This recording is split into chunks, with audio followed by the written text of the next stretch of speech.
So picture this. Right now, there's probably a multi-million-dollar oncology trial being delayed. Oh, absolutely. Happens all the time. Right. And it's not because the science is bad. It's because some brilliant researcher dressed in a full biohazard suit is standing there struggling to type raw data into this rigid, clunky software system from, like, 2005. Yeah, or worse, they're literally scribbling these critical biomarker results on a paper clipboard. Clipboard. Right, with the intention of, manually transcribing them into an Excel spreadsheet at the end of a 13-hour shift. Which is just a recipe for disaster. It creates this massive operational bottleneck. It entirely undermines the precision of the physical science they're doing. I mean, we have 21st century molecular biology being bottlenecked by 20th century data management. Yeah, and that friction, that exact friction between cutting-edge lab work and archaic software is what we are completely dismantling in today's deep dive. I'm very excited for this one. Me too. Because we're exploring a highly technical blueprint on how modern laboratories are finally escaping traditional laboratory information management systems. Or what the industry calls LIMS. Right, LIMS. And the architecture replacing it is fascinating. It really is. We are looking at the fusion of a zero-code application builder, which is Google AppSheet, with this autonomous AI orchestration layer known as Google Antigravity 2.0. And what makes this architecture so compelling is the strict separation of concerns. Like, the developers aren't trying to build one massive monolithic application to just handle everything. Right? No Franken software. Exactly. They are deploying two distinct, highly specialized engines that communicate flawlessly. It bridges that huge gap between physical human action and highly complex computational mathematics. So if you are managing supply chains, or maybe you're building your own automated infrastructure, or honestly, if you're just tracking the absolute frontier of agentic AI, the mechanics of this integration are going to be incredibly relevant to you. Oh, for sure. It's a masterclass. It is. It's a masterclass in how human input and autonomous AI subagents can collaborate in the physical world without constantly tripping over each other. Yeah. So let's establish the two main characters here. On one side, we have AppSheet operating as the human-in-the-loop front end, right? Like the actual interface that technicians touch. Yes. And then operating totally out of sight, we have Antigravity 2.0. And that's an analytical backend powered by the new Gemini 3.5 Flash model, which runs all these isolated scientific scripts inside secure sandboxes. Right, and the operational efficiency of this hybrid model, it really relies entirely on AppSheet's symmetrical processing engine. Okay, unpack that symmetrical part for us. Well, when you look at traditional web-based LIMS, they usually rely on a constant, unbroken connection to a central server. Like you have to have Wi-Fi. Exactly. If the internet drops, the system essentially becomes a very expensive paperweight. But AppSheet circumvents this. It balances the computational load really intelligently between the local device, the client, and the cloud server. Which is critical for physical labs. I mean, if you've ever been in the sub-basement of a university research hospital where they keep the mass spectrometer. Oh yeah, those places are basically bunkers. Literally concrete and lead-lined bunkers. Yeah. The cellular service is totally non-existent. The Wi-Fi is both spotty at best. Precisely. It's a completely hostile environment for cloud-dependent software. So the client-side engine in AppSheet handles the immediate physical reality of the lab. It executes data validation locally. Locally, so on the tablet itself. Right. So if a tech accidentally inputs, say, a text string into a field that requires a strict decimal value for a regent volume, the client app catches that error instantly. Without needing to ping the server. Without a single ping. It also interfaces directly with the native hardware of the device. So it captures GPS coordinates for field samples or uses the camera for high-speed barcode scanning. But most importantly, it queues all this form data offline. So a technician could spend 6 hours down in that concrete bunker, scanning barcodes, logging sample states, totally offline, and the app just never stutters. Never stutters. The queue just builds up securely on the device. Then, symmetrically, the server-side engine takes over. When they walk out of the bunker. Right. The moment that tablet reconnects to a stable network, boom, the local queue is pushed to the cloud. And then the server-side engine executes the complex workflow rules, triggers background automations, and handles the really tricky process of database synchronization. Especially if there are dozens of other devices syncing at the same time. Exactly. It ensures the human operator is totally insulated from the friction of data routing. Okay, I love this. So AppSheet is basically the incredibly attentive front-of-house staff in a high-end restaurant. That's a great analogy. Right, like it's the waiter taking the orders, dealing with the customers, queuing up the tickets even if the power flickers, and just managing the physical floor. But once those tickets actually hit the kitchen, they meet Google Antigravity 2.0. Yes. And our sources are very clear that Antigravity is not functioning like a standard AI coding assistant that you just plug into an IDE. No, not at all. It's fundamentally different from like a co-pilot that just suggests lines of code while a human types. Hmm. Antigravity 2.0 operates as a standalone desktop application and a CLI, a command line interface. Okay. It's engineered specifically for autonomous, multi-agent task execution. It doesn't wait for a human to hit the tab key to complete a Python script. It orchestrates entire experimental data pipelines proactively. Wow. Okay, I really want to dig into the actual computational engine driving this backend because the performance metrics for Gemini 3.5 Flash seem to dictate the whole architecture. They do. So how does this model compare to the broader landscape of frontier models? Well, the primary metric that makes this whole architecture even possible is processing velocity. According to the benchmarks in our source material, Gemini 3.5 Flash operates at a sustained speed of 289 tokens per second. 289, okay. And to contextualize that. Right, so a standard conversational model like Claude Opus 4.7 is benchmarked around 67 tokens per second, and a model like GPT 5.5 hovers near 71 tokens per second. Wait, really? So it's operating at roughly 4 times the speed of its nearest competitors in that tier. It's a massive leap in sheer throughput, and crucially, it pairs that raw speed with really high accuracy in agentic workflows. Like, it hits a 55.1% success rate on the SWE Bench Pro, which evaluates software engineering capabilities. That's tough. Very tough. And it scores an 83.6% on the MCP Atlas benchmark. Okay, so what exactly does that MCP Atlas benchmark evaluate in a practical, real-world sense? Good question. It basically tests a model's ability to autonomously string together multiple disparate tools to achieve a really complex goal. Oh, like chaining actions. Exactly. So in a lab context, this means that the AI can detect a raw data output from a spectrometer, independently determine, oh, I need a specific data cleaning library like Pandas for this, write the script to import that library, format the raw CSV, and execute the math transformation. All without a human clicking anything. Zero human intervention. And that speed, that 289 tokens per second, is what allows the agent to parse incredibly dense analytical logs without timing out or lagging. So going back to the restaurant, if AppSheet is our waiter, Antigravity 2.0 with Gemini 3.5 Flash is the hyper-fast back-of-house kitchen staff. Yes. Just seamlessly chopping, cooking, and plating like 93 complex dishes at once without ever dropping a single pan. Yep. The waiter never sets foot in the kitchen, and the chef never interacts with the dining room. They just pass information through this perfectly defined window. That sounds flawless. But, and there's always but that analogy only holds up if the mechanism for passing the tickets through the window is actually flawless, right? Because if you have a kitchen operating at phenomenal speeds and dozens of waiters taking hundreds of orders, the underlying tracking system has to be perfect. The database schema. Exactly. If the ticketing system jams, the whole restaurant collapses. Which brings us to a huge architectural bottleneck highlighted in the source. They refer to a very specific recurring pitfall as the schema trap. The schema trap. Yeah, this is huge. So, building a relational model in AppSheet requires strict hierarchical organization. At the base level, you typically have a samples table that represents the actual physical specimen. Okay, the vials of blood or whatever. Right. Those samples function as a parent table. They are linked to an experiments table representing the procedures you run on the sample. And then the experiments table is linked to a measurements table, which is the child table holding all the granular data points. So it's a parent, child, grandchild structure that makes logical sense. It is logically sound. But developers fall into a major trap when they try to link these tables using logical reference identifiers. They try to designate a ref-type column as the table's primary key. Okay, let's unpack that. Why is making a ref a primary key a problem? Wow. Because intuitively, if I'm a developer used to standard SQL, I want the primary identifier of the experiment to just be the reference to the sample it came from. And that's exactly why it's such a common mistake. It feels super intuitive.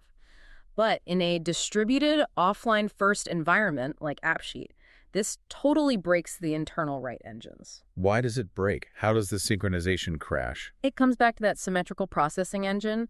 Imagine you have multiple technicians in different offline locations creating new data simultaneously. Right, 3 different bunkers. Exactly. When they all reconnect and push their local queues to the cloud at the same time, AppSheet has to synthesize all those new rows into a single database without overwriting anything. That sounds complicated. It is. This sync engine absolutely requires a dedicated system-generated row ID to resolve conflicts and map relationships accurately. If your primary key is just a relational reference that depends on another table state, the system can't mathematically guarantee uniqueness during those concurrent inserts. Ah, okay, so it creates a race condition. Exactly, a race condition. The database experiences transaction locks. The write operations just fail. The sync spinner on the user's tablet just spins indefinitely, and the data gets trapped in the local queue. That is a nightmare. So the architectural fix for this requires strict decoupling. The source outlines that every single table within the limbs must have an independent ID column using AppSheet's native Uniquid formula. Right, Uniquid. It's a function that generates a random 8-character alphanumeric string. Like a UEOI. Very similar. It ensures mathematically guaranteed uniqueness for every single row created, whether it was made offline, online, or by a background API call. You establish that random string as the immutable primary key. And what about the relationships? You keep your logical references, those ref types pointing to parent tables, strictly segregated as foreign keys in completely separate columns. Okay, so when you configure the schema with that separation, AppSheet's internal logic just takes over. Beautifully. It automatically detects those one-to-many relationships based on the foreign keys, and it generates virtual reverse reference columns in the parent tables using the refrouse function. And refrouse is efficient. Highly. If a lab director pulls up a specific sample record, the refrouse function dynamically queries the DB and surfaces this perfectly linked list of every single measurement child record associated with that sample. Without duplicating any backend data. Exactly. Okay, I understand the computational necessity of the unique string to prevent transaction locks, but let me present a practical counterargument here from the user's perspective. Sure, lay it on me. So the system generates a random string, like say B1VTLQMM. If I am a microbiologist handling hundreds of vials a day, I cannot be expected to memorize a string of random characters. Of course not. If the system alerts me that sample B1VTLQMM needs immediate refrigeration, that is functionally useless to me. I need the system to say, patient cohort A, vials 1 through 10. You are highlighting the fundamental tension between machine-readable architecture and human-readable interfaces. Exactly. The database engine absolutely requires B1VTLQMM to execute those concurrent distributed writes safely, but the microbiologist absolutely requires patient cohort A. The solution implemented here relies on a UI feature called row labels. Yes. This stood out to me as such an elegant bridge between the back end and the front end. It really is a vital layer of abstraction. In the AppSheet editor, the developer can designate a completely separate column-like barcode ID or sample name as the official row label for that table. So you're basically explicitly instructing the front end, hey, whenever you need to represent this row to a human being, just ignore the primary key and display the value in the row label column instead. Exactly that. So when the scientist opens a drop-down menu to link a new measurement to a sample, the menu shows the friendly, logical names, patient cohort A. But beneath the surface, when they tap Submit, the application natively writes that complex alphanumeric unique-wide string to the relational database. Oh, that's brilliant. It satisfies the strict sync constraints without burdening the human operator with all that database gibberish. Yep. And it makes surfacing-related metadata really streamlined, too. The documentation details the use of dereference expressions, which capitalize on this clean schema. How so? Well, if a technician is logging a new measurement on a child form, and they need to see the preservation state of the parent sample to, say, calibrate their instrument, they don't have to click away from the form. The developer just uses an expression like sample-ID preservation state. So intuitive. Right. The system just uses the sample ID foreign key to navigate up the relational hierarchy, grabs the value from the parent table, and renders it read-only right there on the child form. No data duplication, full contextual awareness. Okay, so the database ticketing system is totally bulletproof now. It won't lock up during syncs, relations auto-generate, the UI is readable. We have the kitchen structured perfectly. We do. But how does the AI actually know the menu? because Antigravity 2.0 doesn't just inherently understand the standard operating procedures of a specialized biochemistry lab, right? Right. It's a general model. So the process of architecting the AI's contextual workspace must be critical here. It is the defining factor. Context engineering is what separates a generic AI chatbot from a highly specialized autonomous agent. Standard AI coding assistants usually operate by just indiscriminately scanning the entire active repository loaded into an IDE. Which is fine if you're just writing like a simple React front end. But in LIMS environment, you aren't just dealing with code. No. You're dealing with raw instrument outputs, historical CSV files, local Python validation scripts, highly specific database schemas. And if you dump all of that into an LLM's context window all at once, the model experiences severe attention degradation. It literally loses track of the immediate task. It gets overwhelmed. Exactly. To manage this massive complexity, Antigravity 2.0 abandons that repository-bound approach. Instead, it utilizes structured multi-folder projects. It enforces a strict three-tiered file system hierarchy to dictate exactly how the agent ingests rules, executes workflows, and retrieves skills. Okay, let's break down the anatomy of this file system, starting with the absolute baseline. Tier 1 is the global customizations, and that's located at Gemini.md. Right. The global tier establishes the non-negotiable foundations for the agent's behavior across every single project on that machine. So in a scientific setting, what would that look like? It would dictate universal directives. It might enforce a rule that the agent must strictly adhere to SI units, like mandating Celsius over Fahrenheit in all calculations everywhere, or dictating overarching security compliance standards for how it generates code. It's the core operating philosophy of the AI. Makes sense. Okay, moving down the hierarchy, we reach Tier 2, workspace rules. And those are stored within the specific project directory under .agents rules. Yes. These are the always active directives tailored to a specific laboratory project or an experiment. This is where the context engineering gets highly granular. Granular how?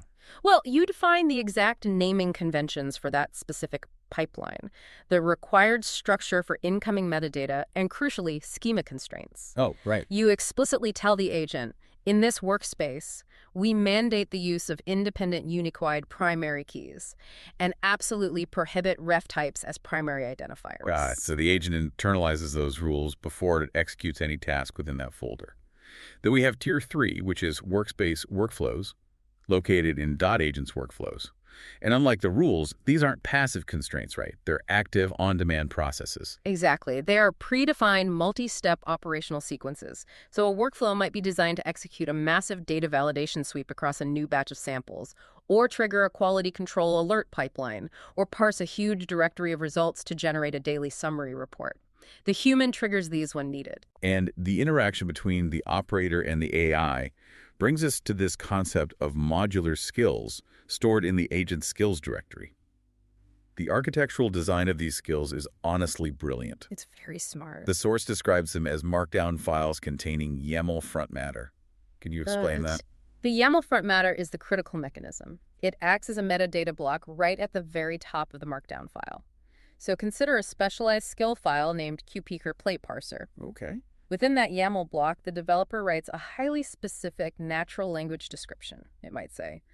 Utilize this skill exclusively to parse raw amplification data and calculate standard curves from 96, thermocycler CSV outputs. Oh, so it reads natural language to know when to use the tool. Yes, and the ingenuity lies in how Antigravity handles that directory. The primary agent does not load every single skill file into its active memory, its context window, when it boots up. Why not? Wouldn't you want it to have all the tools ready? That goes back to managing the LLM's attention mechanism. The context window is essentially its working memory. If you force the model to load the parser script for the mass spectrometer and the calibration data for the centrifuges and the thermocycler math all at the same time, you pollute the context. Ah, I see. The model's ability to reason accurately degrades, hallucinations increase, and you just burn through token limits for no reason. It's the equivalent of trying to cook a highly delicate pastry while simultaneously reading the technical manuals for a deep fryer, a meat slicer, and an industrial blender.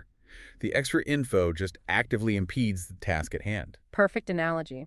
Mhm. Therefore, anti-gravity employs dynamic loading. When the primary agent receives a task, it scans the natural language descriptions in the YAML front matter across the whole skills directory. It just looks at the labels. Exactly. It evaluates the semantic intent of the current task against those descriptions.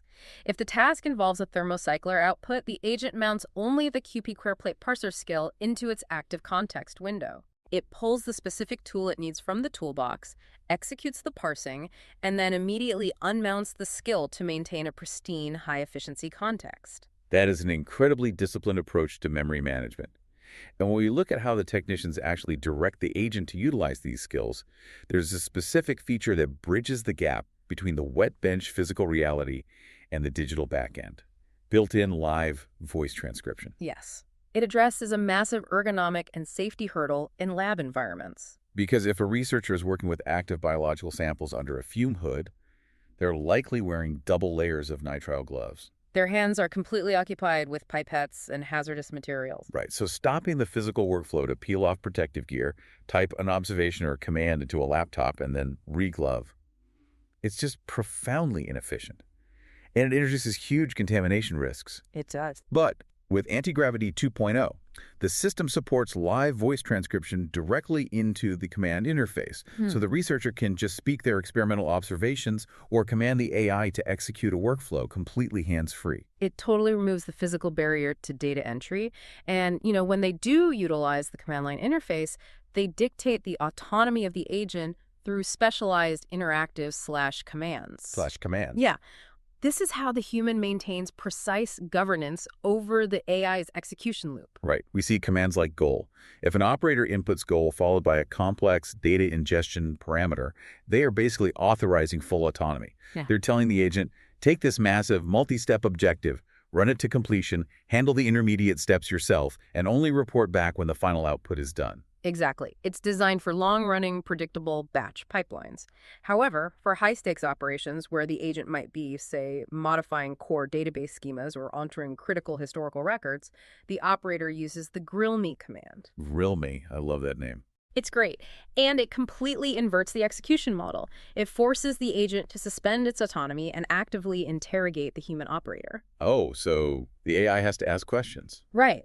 The AI must formulate clarifying questions and receive explicit human confirmation before it is permitted to alter any foundational files. It effectively programs a measure twice, cut once mentality right into the AI's workflow. It prevents these autonomous agents from making cascading assumptions that just corrupt a database. Yep. And there are utility commands too, like browser. What does that do? It authorizes the agent to break out of the local file system, query external literature databases or regulatory websites, and pull reference standards back into the sandbox. Incredible. Okay, so we've established the unified architecture. We have the resilient AppSheet database schema functioning as the ticketing system. We have Antigravity 2.0 configured with dynamic skills and strict hierarchical rules. The stage is set. Let's trace the actual flow of data through this pipeline. Like what happens when a real physical specimen enters this closed-loop ecosystem? Sure. The pipeline initiates in the physical world. A technician acquires a specimen vial, and they utilize the AppSheet mobile app to scan the physical barcode affixed to that vial. The client-side engine immediately processes that scan. It aggregates the barcode string with vital metadata like the time of the scan, the GPS location if it's a field sample, the designated protocol. Right. And then the application generates that 8-character alphanumeric unicode, establishes a new row in the samples table, and synchronizes it to the cloud. So the physical object is now securely anchored in the digital schema. The physical workflow then advances. The technician prepares the sample and loads it into an analytical instrument. Our sources use a spectrophotometer as the primary example here. Okay, the instrument does its physical analysis. Crucially, legacy hardware like this rarely interfaces directly with modern cloud databases, right? It just generates a flat output file, typically a raw CSV, named something like platerun96.csv. Exactly. And it just deposits it into a designated local network drive or a synced Google Drive directory. And this is the exact moment the anti-gravity orchestration layer wakes up. The architecture doesn't rely on a human to manually upload that file or ping the AI. The developer sets up an anti-gravity cron job to monitor that specific directory. A cron job, yes. It serves as a persistent, time-based task scheduler. The documentation highlights a standard cron syntax implementation, 5. What does that string actually mean? That specific string dictates that the primary agent will automatically pull the target directory every 5 minutes, perpetually without any human intervention. Every 5 minutes. So the instant that plate.96.csv file materializes in the folder, the primary agent recognizes it and triggers the parsing workflow. And the computational scale here is remarkable. To process that file rapidly, the primary agent launches up to 93 parallel subagents simultaneously. Getting the three at once. Yes, this parallelization strategy entirely bypasses the sequential processing bottlenecks that plague traditional parsers. Instead of a single script reading line 1, then line 2, then line 3, the primary agent divides the CSV matrix into segments and delegates them to the 93 subagents. And they operate in sandboxes, right? Right. Entirely isolated, highly secure, cloud-hosted Linux sandboxes. They just swarm the data. Precisely. They execute dedicated Python scripts against the raw data points, entirely quarantined from the primary agent's core context window. This ensures all those complex mathematical transformations don't corrupt the main conversational state. And the mathematics occurring inside those sandboxes is not basic arithmetic. The Python scripts are executing rigorous scientific calculations. For a spectrophotometer output, the primary analytical framework is the Beer-Lambert law. Yes, the Beer-Lambert law. It's a foundational principle in optical physics and analytical chemistry. It dictates the linear relationship between the absorption of light and the concentration of an absorbing species within a material. So the spectrophotometer outputs a raw optical density value, represented as A. This just measures how much light the liquid in the vial blocked. But the researcher doesn't need to know the optical density. They need to know the precise chemical concentration of the substance within the liquid, represented as C. So the agent writes the Python script to execute the conversion. C equals A divided by epsilon times L. It calculates the concentration by dividing the absorbance by the product of the molar attenuation coefficient, that's epsilon, and the optical path length, which is L. Okay, if we translate that optical physics into a more tangible analogy, Yeah. imagine you are trying to determine the exact concentration of dark dye injected into a pair of sunglasses. Okay, I like this. The concentration of the dye is C. When you hold the sunglasses up to a light source, you can measure how much light fails to pass through the lens. That total light blockage is your absorbance, A. Right. But you can't calculate the true density of the dye based on light blockage alone. You have to account for the physical thickness of the glass lens itself.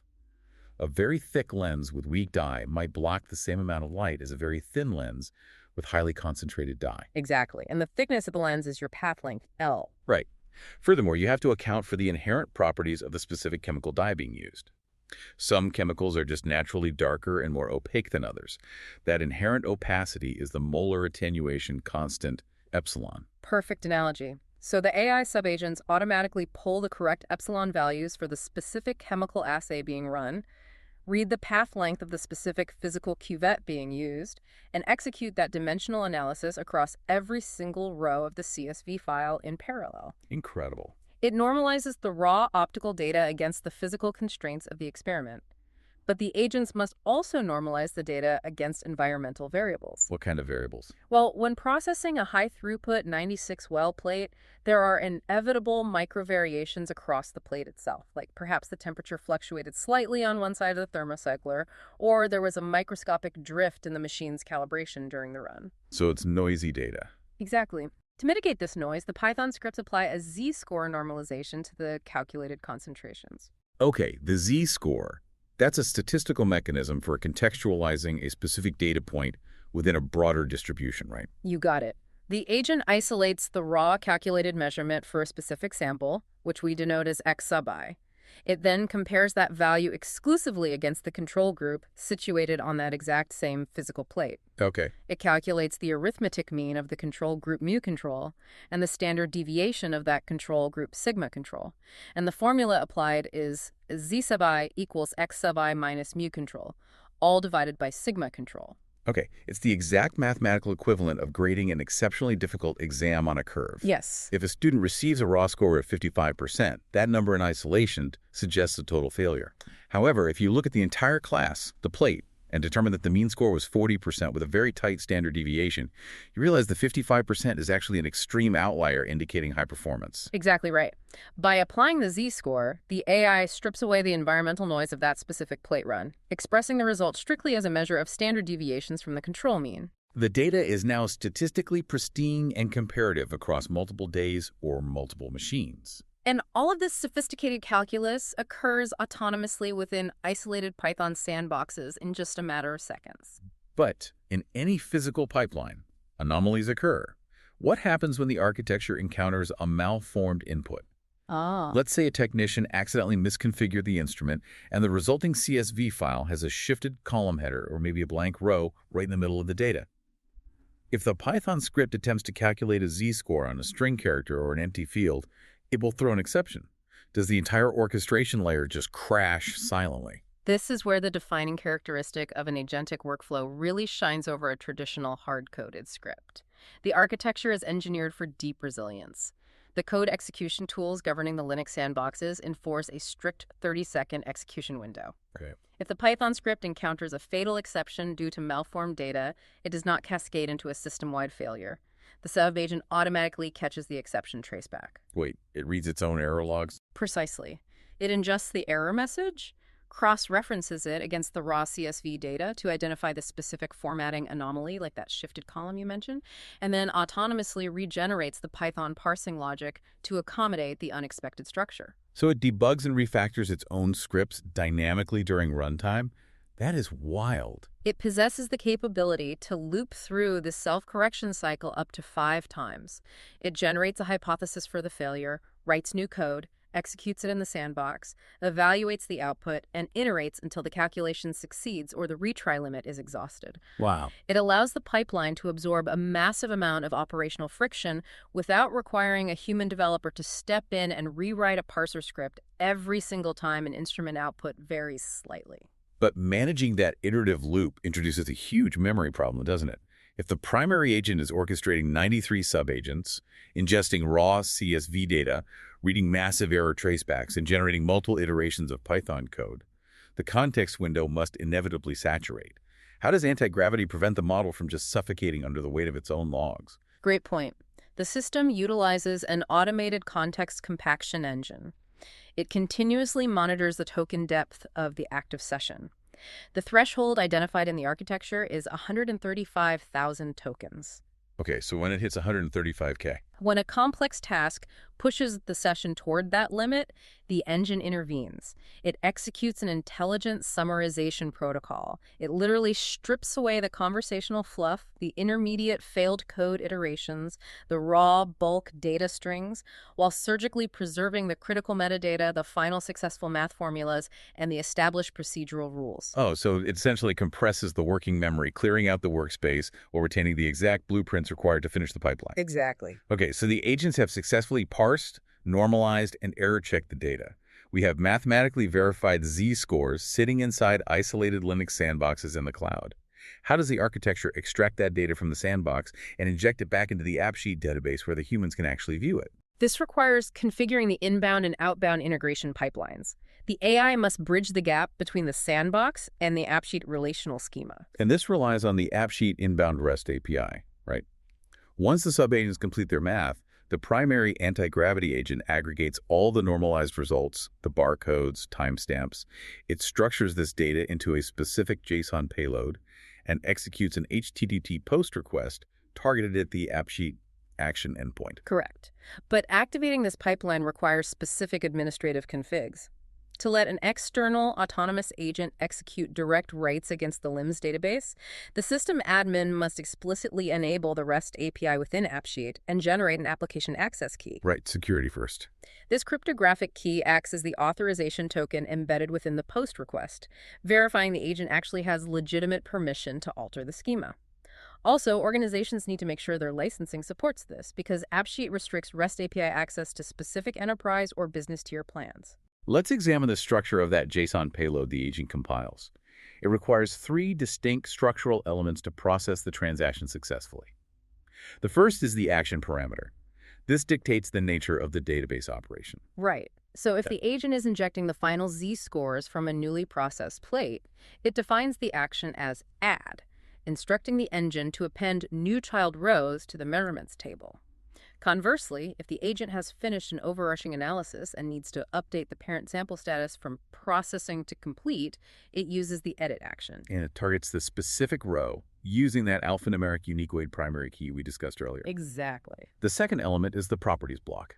This establishes the metadata context for the transaction-like setting locale to NUS to ensure decimals are parsed correctly, or setting time zone to UTC to maintain chronological integrity across globally distributed labs. Vital for international trials. Yeah. And finally, the payload contains the rows array, which houses the actual data records mapped precisely to the columns in the schema. The agent fires the POST request, the API authenticates the key, and the data instantly populates the LIMS database. But data ingestion is only half the battle. The architecture must also surface that data and drive operational workflows. This introduces the outbound automations, specifically leveraging the Google Apps script connector. Right, the architecture utilizes native AppSheet automation bots as the trigger. These zero-code bots constantly monitor the internal state of the database.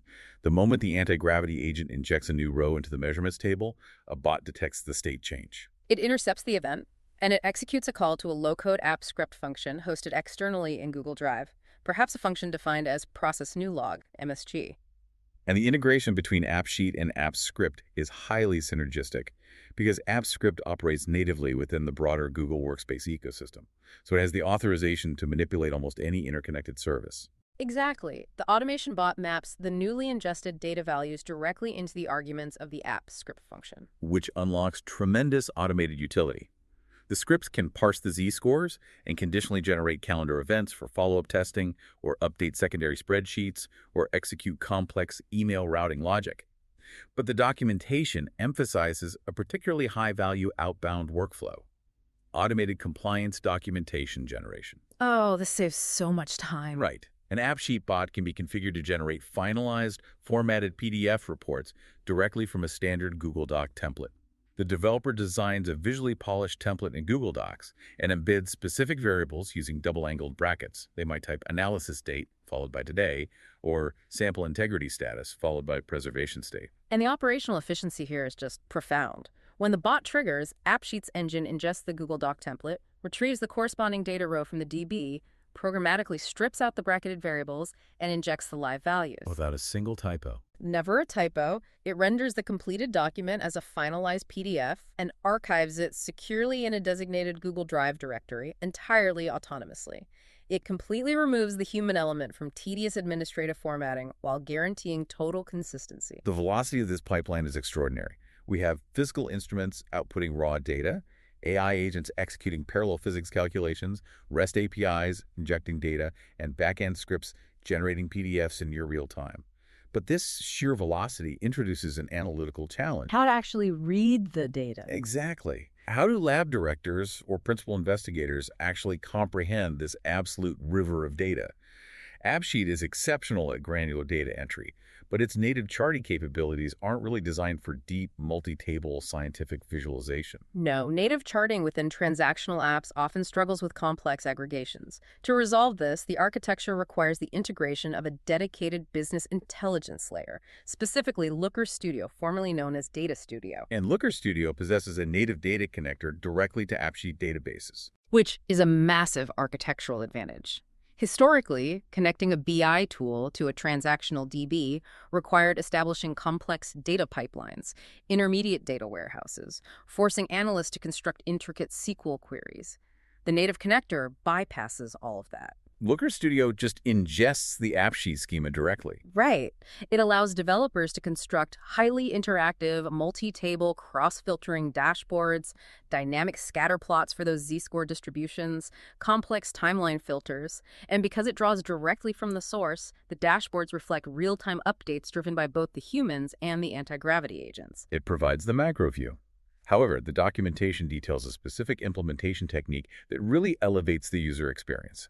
Instead of providing the scientific staff with a separate URL and forcing them to navigate away from their LIMS environment to view the Looker dashboard, developers embed the entire Looker interface directly back into the AppSheet front end. They create a unified operational environment, a single pane of glass. I love that phrase. To do this, the developer configures the dashboard for embed mode in Looker and extracts the iframe URL. Then, within the AppSheet editor, they construct a new navigational view, assign it a system name such as Looker, and define the view type as dashboard. But to ensure the interface renders cleanly, They use a really specific conditional formula for the display name.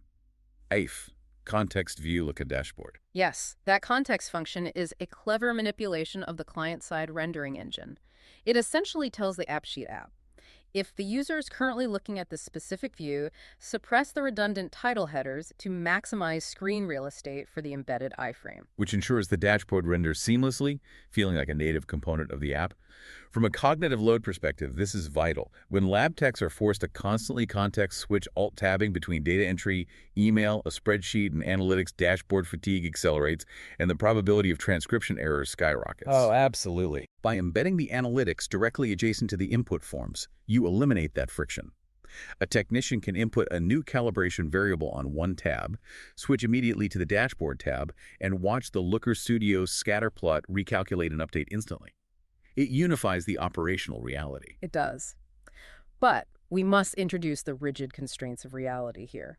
In the medical diagnostics, clinical biology, and pharmaceutical sectors, computational speed and a clean UI are entirely irrelevant if the underlying architecture fails to meet draconian regulatory standards. Deploying autonomous AI agents into pipelines governing human health data definitely requires extreme architectural defensibility. The system must be rigorously compliant and highly secure.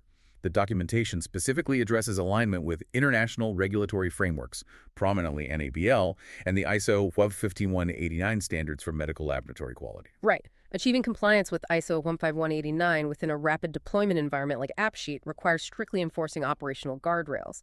A primary pillar of this is the implementation of immutable, secure audit trails. And an audit trail in a clinical environment is totally non-negotiable. Every discrete action must be cryptographically recorded. If a tech alters a sample status, if an AI agent updates a calculation parameter, or even if a manager just queries a patient record, the system must log the specific user identity, the exact chronological timestamp, the previous state of the data, and the new state. Establishing an unbroken, verifiable history of the data lifecycle. Exactly. Required for any regulatory audit.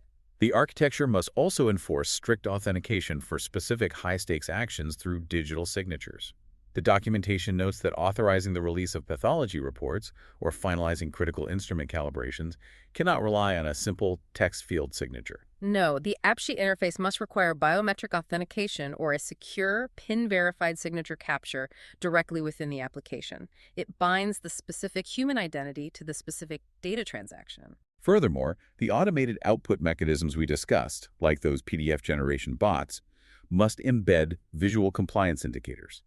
The templates must automatically append authorized regulatory symbols, verifiable QR codes, or institutional logos to the finalized documents, ensuring immediate visual verification for external stakeholders. And security extends far beyond the data entry interface. It must govern the autonomous AI agents operating in the cloud, too. The actions executed by the Antigravity subagents are entirely bound by Google Cloud's overarching security framework. Right. By enforcing authentication through Cloud Oath, system admins can restrict the AI's operational permissions strictly to the organization's approved regional data endpoints and specific cloud project IDs. Okay, let me play devil's advocate here regarding this overarching security framework. This entire architecture AppSheet, Antigravity, AppScript, Looker Studio, Google Drive, is deeply, deeply integrated into the Google Cloud ecosystem. By migrating a critical LIMS pipeline onto this unified stack, aren't laboratories creating a massive single point of failure? If Google Workspace experiences an outage or a routing issue takes down the cloud endpoints, does the entire laboratory just cease to function? It is a totally valid architectural concern, but the mitigation strategy circles back directly to AppSheet's symmetrical processing engine. Because the client-side apps queue data and execute validations completely offline, the physical work of the laboratory, the scanning, the logging, the data collection, can continue uninterrupted during a cloud outage. Oh, right, the bunker. Exactly. The back-end analytical processing via Antigravity would halt temporarily, yes, but the critical physical data capture remains operational. Once the cloud infrastructure resolves, the asynchronous queues flush, and the analytical backend catches up without any data loss. That offline-first capability really is the critical safety net. Even with that robust infrastructure, though, the documentation outlines a highly specific, notoriously frustrating technical bottleneck that developers hit when scaling this architecture. The HTTP 429 resource exhausted error, Oh, the 429. Yeah, this error represents a classic scaling friction point within cloud microservices.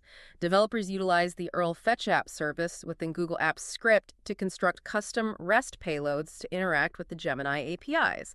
As the lab scales and the volume of API calls increases, the system will suddenly intercept those requests and throw an HTTP 429 error, terminating the workflow. The system is explicitly stating, you have exceeded your permitted bandwidth, execution halted. Right. But the maddening aspect of this specific error, as detailed in the source, is the diagnostic disconnect. A developer will receive the 429 error, log into their Google Cloud Console to audit their API usage, and discover that their specific project's quota utilization reads 0%. Their dedicated bandwidth is entirely untouched, yet the requests are being violently throttled. What is the underlying mechanical cause of this? The throttling is occurring at the network layer, not the project quota layer. The issue stems from shared network proxy throttling applied across Google's internal routing paths. When AppScript utilizes standard web request pathways to reach the Gemini APIs, those requests are pooled and routed through internal proxies alongside thousands of other generic requests. Oh, I see. If that specific internal highway experiences congestion, the proxy applies rate limiting across the entire path to protect the infrastructure, returning a 429 error to your script regardless of your individual project's quota. You are effectively trapped in a traffic jam on the internal network, even if your specific account has unlimited capacity. Wow. So how do architects bypass this internal throttling to maintain this high-velocity data river the lab actually requires? Yeah. The documentation provides 3 distinct engineering workarounds to resolve this 429 scaling issue. The primary architectural fix requires entirely bypassing the congested HTTP paths. Developers are instructed to reconfigure their AppSheet automation bots to route heavy, data-intensive workflows directly through the Antigravity command line interface or dedicated SDKs, rather than relying on generic apps, scripts, web requests. By utilizing the SDK, you are routing the traffic through prioritized, secure cloud service boundaries, rather than the shared public-facing internal proxies. Precisely. It circumvents the traffic jam entirely. The second workaround addresses the nature of the operations themselves. For API calls initiating long-running, complex processing tasks, such as triggering a massive batch data ingestion, pipeline developers must modify the interaction's API payload to include the parameter background true. This shifts the execution model from synchronous to asynchronous. It offloads the operation to a background execution queue. This prevents the primary client connection from holding the network channel open waiting for a response, which frequently triggers timeout errors or exacerbates rate limiting. It allows the API call to complete reliably in the background without obstructing the active pipeline. That makes perfect sense. The third strategy is a methodological approach to deployment, and it is honestly arguably the most operationally fascinating detail in the document.